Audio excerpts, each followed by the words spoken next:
আলাইহিস সালামের কত বড় রোগ হয়েছে, শরীর পোকায় ধরেছে, জর্জরিত হয়েছে, দুর্গন্ধ হয়েছে, গ্রামের লোকেরা তাকে বের করে দিয়েছে, স্ত্রী পুত্র পরিজন সব চলে গিয়েছে। এমনকি জিহ্বায় যখন পোকা ধরল, হযরত আইয়ুব আলাইহিস সালাম আল্লাহ রাব্বুল আলামিনের দরবারে ফরিয়াদ করলেন, আন্নী মাসানিয়াদ দুরর ওয়া আনতা আরহামুর রাহিমিন। আয় আল্লাহ, আমি অসুস্থ হয়ে পড়েছি, আমি রোগাক্রান্ত হয়েছি, আর তোমার নাম রহমান রহিম, তুমি আমাকে রোগ মুক্ত করো। হযরত আইয়ুব আলাইহিস সালাম আল্লাহর দরবারে ফরিয়াদ করলেন, রব্বুল আলামিন সারা শরীরে পোকায় জর্জরিত হয়ে গেছে, এখন আমার জিহ্বায় পোকা ধরেছে, মাবুদ গো আমি তোমার কাছে ফরিয়াদ করি, আমার জিহ্বায় পোকা দিও না, কারণ জিহ্বাটাও যদি নষ্ট হয়ে যায় তাহলে তোমার মতো আল্লাহর জিকির আমি কি দিয়া করব।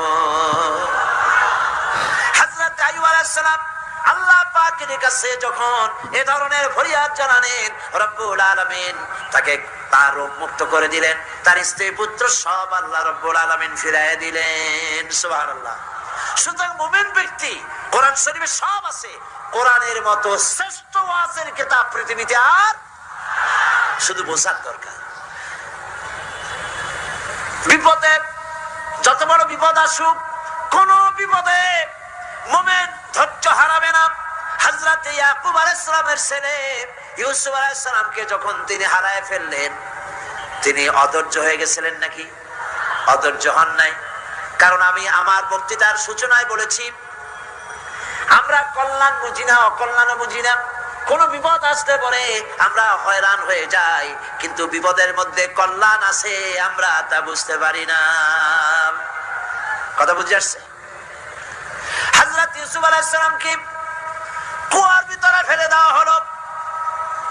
11 ভাই মনে করেছে কুয়ার ভিতরে ফেলে দিয়া ইউসুফ আলাইহিস সালামকে মেরে ফেললাম, কিন্তু তারা বোঝে নাই আসল কামটা কি হয়েছে।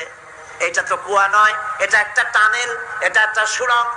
একদিকে কেনান হলো তার এক মুখ, ওই সুড়ঙ্গের এক মুখ হলো কেনানের। কেনান ইউসুফ আলাইহিস সালামকে ফেলে দেওয়া হলো কুয়ার ভিতরে মারার জন্যে, কিন্তু আল্লাহ পাকের ইচ্ছা ইউসুফ আলাইহিস সালাম মরবে না।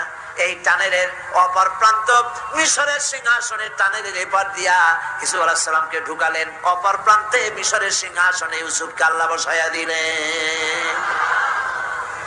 হযরত ইয়াকুব ছেলের জন্য অধৈর্য হলেন না। যখন তিনি খবর পেলেন ছেলে বাঘে খেয়ে ফেলেছে, তিনি তখন বলেছেন, ফাসাবুরুন জামিল।